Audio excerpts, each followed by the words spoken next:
সবজির চড়া দামে হিমশিম অবস্থা সাধারণ মধ্যবিত্ত থেকে নিম্নবিত্ত মানুষের। এই পরিস্থিতিতে সাধারণ মানুষকে একটু স্বস্তি দিতে বিশেষ উদ্যোগ নিল উত্তর দিনাজপুর জেলা নিয়ন্ত্রিত বাজার সমিতি। বৃহস্পতিবার বিকাল 4 ঘটিকায় রায়গঞ্জ শহরের সুপার মার্কেট চত্বরে পশ্চিমবঙ্গ সরকারের কৃষিজ বিপণন বিভাগের পরিচালনায় পশ্চিমবঙ্গ এগ্রি মার্কেটিং কর্পোরেশন লিমিটেডের অধীন সুফল বাংলার স্থায়ী বিপণীর শুভ উদ্বোধন করা হয়। খোলা হলো সুফল বাংলার স্টল। উদ্বোধন করলেন রাজ্যের কৃষি বিপণন মন্ত্রী বেচারাম মান্না। তার সাথে উপস্থিত ছিলেন উত্তর দিনাজপুর জেলা শাসক Surendra Kumar Meena, Raiganj police district super Mohammad Sana Akhtar ও অন্যান্য আধিকারিকগণ। এছাড়া উপস্থিত ছিলেন রায়গঞ্জ পৌরসভার পৌর প্রশাসক সন্দীপ বিশ্বাস, সাধন বর্মন সহ সমস্ত কোঅর্ডিনেটররা। বর্তমান সময়ে যেভাবে দ্রব্যমূল্যের দাম বাড়ছে, মানুষজনের পক্ষে জিনিস কিনে খাওয়া প্রায় অসম্ভব হয়ে উঠেছে। এছাড়াও বাজারে বর্তমানে কেমিক্যাল মিশ্রিত বিভিন্ন শাকসবজি, ফলমূল পাওয়া যাচ্ছে, সেসবে স্বাস্থ্য অসুরক্ষিত হয়ে পড়ছে। তার জন্য সাধারণ মানুষের স্বাস্থ্য সুরক্ষা করতে এই বিশেষ উদ্যোগ নিয়েছে রাজ্য সরকার। এখান থেকে কৃষকদের দ্বারা জৈব উপায় তৈরি শাকসবজি, ফলমূল সংগ্রহ করতে পারবেন সাধারণ মানুষ।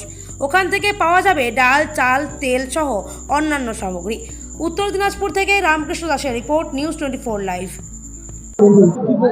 দেখুন, রায়গঞ্জ শহরে এটাই প্রথম আমরা আমাদের কৃষিজ বিপণন দপ্তরের মধ্য দিয়ে আমরা সুফল বাংলা বিপণনী রায়গঞ্জ শহরে আমরা চালু করলাম।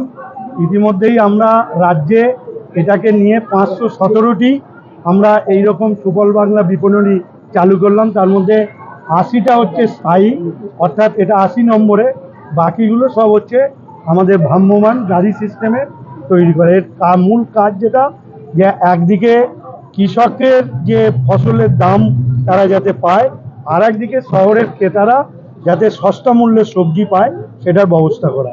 এবং আজকের উপস্থিতি যা বুঝলাম যে এই সুফল বাংলা বিপণনী, এখানে মানুষের গ্রহণযোগ্যতা বাড়বে এবং প্রয়োজন অনুসারে আমাদের বললে আমরা এটা আরও বাড়াবো। আগামী দিনে আমাদের সারা রাজ্য জুড়ে আরও 100 বাড়াবার আমাদের পরিকল্পনা রয়েছে। এখানে সমস্ত রকম সবজি পাবেন এবং মুদিখানার দ্রব্য, যেটা আমাদের কৃষকের উৎপাদিত করা ডাল, তেল, এখানে টমেটো পিউরিশন করা হচ্ছে সেখানে মানে টমেটোর যে রান্না, ওটা লিকুইডটা দিলে টমেটোর মতোই টেস্ট পাওয়া যাবে, সেটাও এখানে আছে। সর্ষের তেল আছে এবং নানান রকমের মশলা রয়েছে এবং সমস্ত সবজি, ফল সমস্ত কিছু পাওয়া যাবে, যা আমাদের এই বাংলার কৃষকদের দ্বারা উৎপাদিত।